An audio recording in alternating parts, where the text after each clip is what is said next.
Bonjour à tous et bienvenue à Catch Club. On se retrouve pour les résultats de SmackDown du 20 décembre 2024 et hier soir on a Drew McIntyre qui s'est invité au show. On a Kevin Owens qui a envoyé un message à la WWE et on avait également les titres par équipe féminin qui étaient en jeu lors du main event. Donc on va passer aux résultats dans un instant, mais d'abord on démarre avec deux bonnes nouvelles car pour info c'est officiel. La WWE a annoncé que SmackDown va durer 3 heures à partir de janvier 2025 et à côté de ça c'est également confirmé. Raw, SmackDown et NXT vont rester sur AB1 en 2025, donc pas de changement en France et pas de Netflix pour le moment. Et donc c'est parti, le show démarre avec l'entrée de la New Bloodline, donc Jacob Fatu, Tama Tonga et Solo Sikoa. I love you, Solo! Solo Sikoa prend le micro et d'abord il demande à la foule de le reconnaître, puis il nous rappelle le challenge de Roman Reigns, il nous dit que vendredi dernier, Roman Reigns était sur son bateau avec son Wise Man, et donc il a challengé Solo Sikoa à un combat tribal pour le Hula Fala lors du premier Raw sur Netflix le 6 janvier prochain. Et donc Solo Sikoa donne sa réponse même si le match était déjà validé, il accepte officiellement le challenge de Roman Reigns, il dit qu'ils vont laisser leur clan de côté, ils vont laisser leur tribu en coulisses, ils vont se battre un contre un, et Solo Sikoa va arriver à l'arène en tant que chef tribal, et il va repartir de l'arène toujours en tant que chef tribal avec le Hula Fala, et derrière Roman Reigns pourra remonter sur son bateau avec son Wise Man et retourner sur son île. Puis d'un coup, Solo Sikoa est interrompu par Drew McIntyre qui fait son entrée. Et là, Solo Sikoa essaie d'être gentil, il dit qu'il a apprécié le fait que Drew McIntyre ait dégommé Jimmy Uso il y a une semaine, mais par contre, il espère que McIntyre a une bonne raison pour être ici et pour les interrompre. Et là, vous avez un Drew McIntyre qui prend la parole et qui nous explique qu'il est très partagé, car d'un côté, il a envie de frapper Solo, car il n'a pas oublié que c'est Solo Sikoa qui lui a coûté le titre lors de Clash at the Castle il y a 2 ans.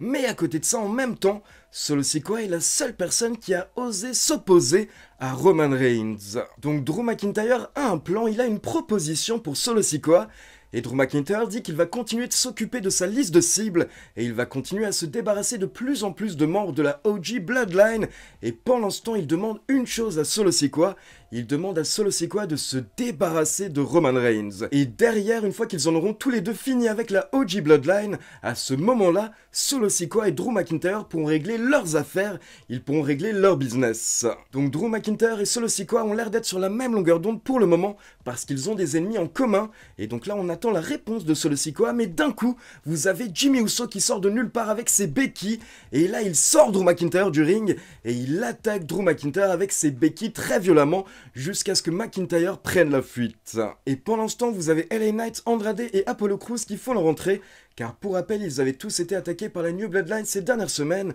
et donc on enchaîne avec un match 3 contre 3. Et on a un bon gros match assez partagé avec LA Knight, Apollo Crews et Andrade bien violent, car forcément ils cherchaient à se venger, sauf qu'à la fin on a une intervention de Shinsuke Nakamura, qui s'en prend à LA Knight à l'extérieur du ring, alors que LA Knight s'occupait de Jacob Fatu. Et je pense que vous vous rappelez qu'il y a quelques semaines, quand la New Bloodline avait attaqué Andrade et Apollo Crews, justement, ils n'avaient pas attaqué Shinsuke Nakamura, donc là c'est intéressant de voir Nakamura qui intervient plus ou moins pour aider la New Bloodline et surtout pour se débarrasser de LA Knight avec un gros coup de genou. Et du coup pendant ce temps ça permet à Solo Sikoa de prendre l'avantage dans le ring, et là il porte son spinning solo puis son Samoan Spike à Apollo Crews pour la victoire. Alors le match était vraiment pas mal et l'intervention de Nakamura a ajouté quelque chose, mais ce que j'ai vraiment apprécié c'était le segment avant le match avec ce McIntyre qui a un plan pour se débarrasser de la OG Bloodline, et donc là il a un petit peu demandé l'aide on va dire de Solo Sikoa.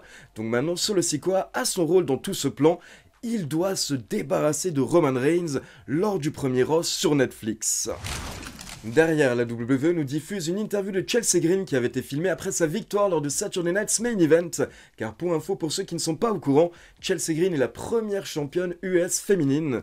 Puis derrière, on a une petite vidéo qui nous récapitule ce qui s'est passé entre Cody Rhodes et Kevin Owens, encore une fois lors de Saturday Night's Main Event, avec pour rappel Kevin Owens qui a porté un package piledriver à Cody Rhodes après le match. Et donc les commentateurs nous précisent que Cody Rhodes est blessé au niveau des cervicales. Puis derrière, on a droit à une vignette, à une promo de Kevin Owens. Et Kevin Owens a donc bien gardé la Winged Eagle Belt qu'il avait pris lors de Saturday Night's Main Event.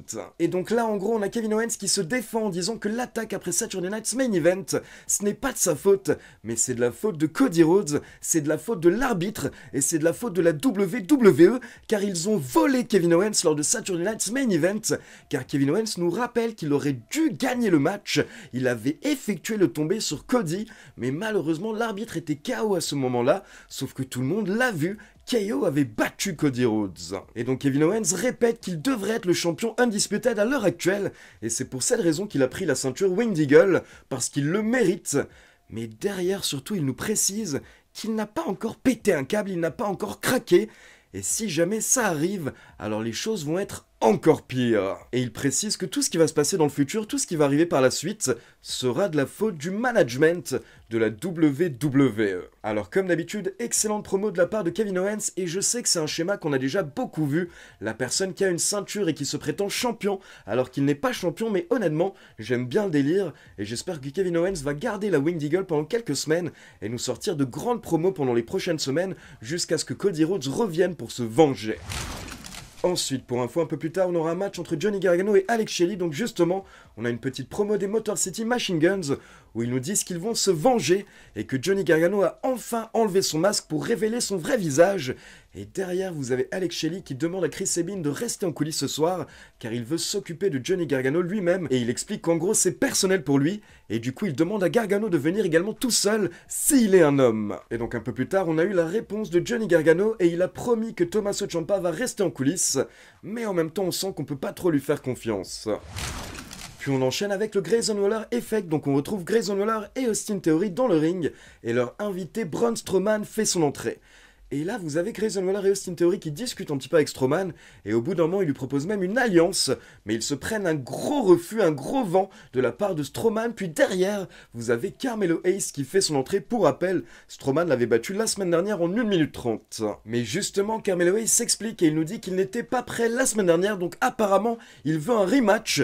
Et là, directement, vous avez Braun Strowman qui se chauffe, et il commence à jeter le décor du Grayson Waller Effect. Donc on enchaîne avec Strowman contre Carmelo Hayes, la revanche. Et déjà, il faut noter que cette semaine, le match a duré plus d'1 minute 30, donc c'est une amélioration pour Carmelo Hayes, et au bout d'environ 3 minutes, les deux catcheurs sont à l'extérieur du ring, et là vous avez Strowman qui commence à totalement dominer, pendant que l'arbitre est en train de compter jusqu'à 10, et donc Strowman continue de s'acharner sur Carmelo Hayes, puis il le jette dans le ring, sauf qu'il le jette dans le ring juste au moment où l'arbitre compte jusqu'à 10, ce qui fait que Carmelo Hayes est dans le ring pour le compte de 10, mais Strowman n'est pas remonté dans le ring à temps. Donc Strowman perd le match par décompte, alors qu'il était totalement en train de dominer. Du coup, forcément, après le match, vous avez un Braun Strowman qui est totalement dégoûté, pendant que Carmelo Hayes est méga fier, alors qu'en soi, il a rien fait. Puis derrière, on passe en coulisses, on retrouve Candice LeRae et Nia Jax, qui auront une chance au titre par équipe féminin lors du main event, et là, elles sont rejointes par Tiffany Stratton qui leur souhaite bonne chance. Tiffany Stratton qui veut les accompagner ce soir lors du main event, mais là, vous avez Candice qui explique que non, elles n'ont pas besoin de Tiffany Stratton, elles préfèrent plutôt que Tiffany Stratton reste en coulisses, et qu'elle prépare la fête pour après le show, la célébration, quand Nia Jax et Candice LeRae seront les nouvelles championnes par équipe. Et forcément, vous pouvez voir que Tiffany Stratton est déçue, elle n'est pas contente, mais au final, elle accepte, puis elle s'en va. Mais avant de partir, on peut voir qu'elle jette un petit coup d'œil au titre de Nia Jax. Et toujours en coulisses, on retrouve un Braun Strowman qui est méga énervé suite à sa défaite. Il veut se venger, donc il cherche Carmelo Hayes. Il demande à Legado del Fantasma puis à Pretty Deadly s'ils ont vu Carmelo Hayes. Et là, vous avez Carmelo qui en profite intelligemment et qui attaque Braun Strowman par derrière avec une chaise. Donc cette semaine, Carmelo ne s'est pas laissé faire, il a pris l'avantage. Et je trouve qu'il s'est parfaitement relancé après sa défaite assez rapide de la semaine dernière. Mais par contre, si j'étais Carmelo, je ne serais pas forcément rassuré, car il faut savoir qu'après le coup de chaise, Carmelo a pris la fuite, et Strowman s'est rapidement relevé et il était encore plus énervé qu'avant. Derrière, on enchaîne avec Johnny Gargano contre Alex Shelley et les deux catcheurs font bien leur entrée tout seuls. Donc le match démarre, mais par contre c'était un petit peu dommage. J'ai trouvé que la foule était un petit peu morte pendant le match.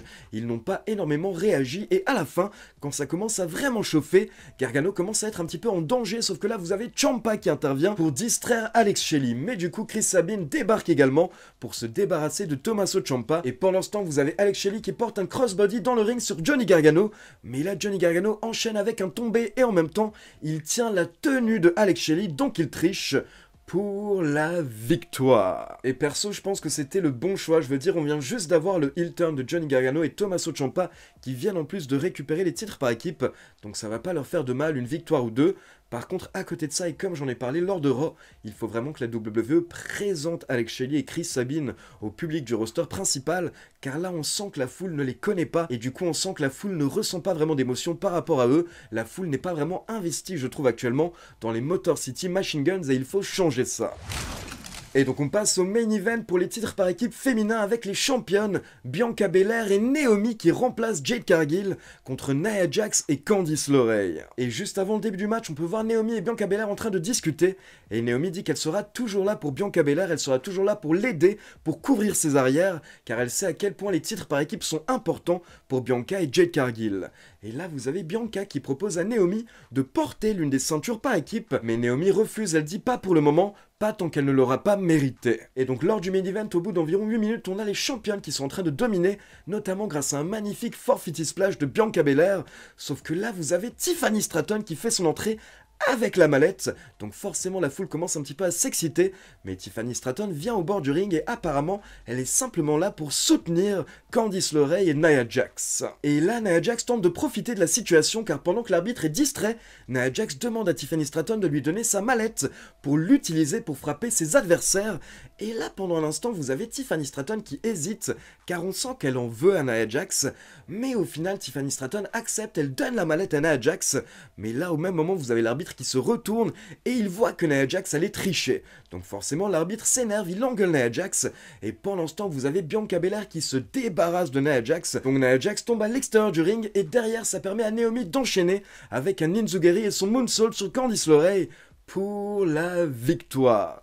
Donc Naomi remporte le match pour son équipe et après le match on peut voir Bianca Belair qui est ravie et qui est très reconnaissante envers Naomi. Donc elle fait un gros câlin à Naomi et là elle donne l'une des deux ceintures à Naomi.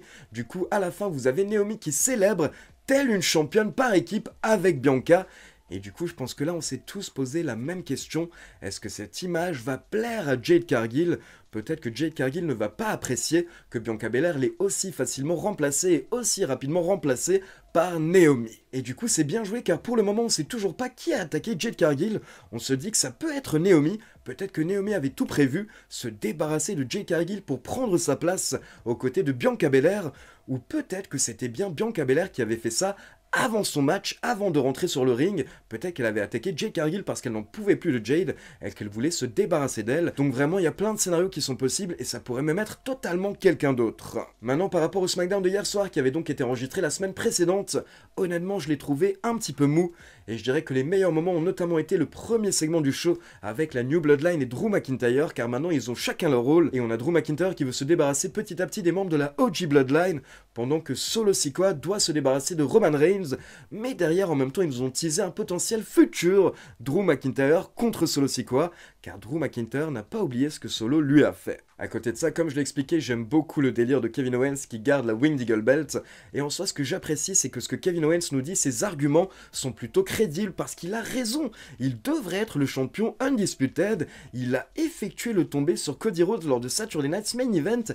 Et en soi, il s'est fait voler. Et souvent, les meilleurs heels sont ceux qui ont des bons arguments et qui croient en ce qu'il dit. Donc là, je pense qu'on risque d'avoir un très bon Kevin Owens lors des prochaines semaines. Et puis pour le reste, c'était plutôt de la mid-card, mais ça fait plaisir de voir Strowman de retour du côté de SmackDown et de voir Carmelo Hayes également qui s'est vengé cette semaine après sa défaite qui a été très rapide la semaine dernière. Donc j'ai hâte de voir la suite entre ces deux catcheurs et je me demande si potentiellement Carmelo Hayes pourrait remporter la mini-rivalité entre les deux. Ce serait énorme pour lui en tout cas. Et à côté de ça, le match entre Johnny Gargano et Alex Shelley était plutôt intéressant, mais comme je l'ai dit, il faut vraiment mieux présenter les Motor City Machine Guns au public car là clairement on sent que le public n'a pas grand chose à faire de Alex Shelley et de Chris Sabin. Donc voilà, c'est tout pour le résultat de SmackDown. Maintenant, comme d'habitude, c'est à vous. N'hésitez pas à me laisser vos avis dans les commentaires. Et comme d'habitude, n'oubliez pas de liker la vidéo, de vous abonner à la chaîne et de cliquer sur la petite cloche pour t'informer de la sortie des prochaines vidéos. Ciao tout le monde!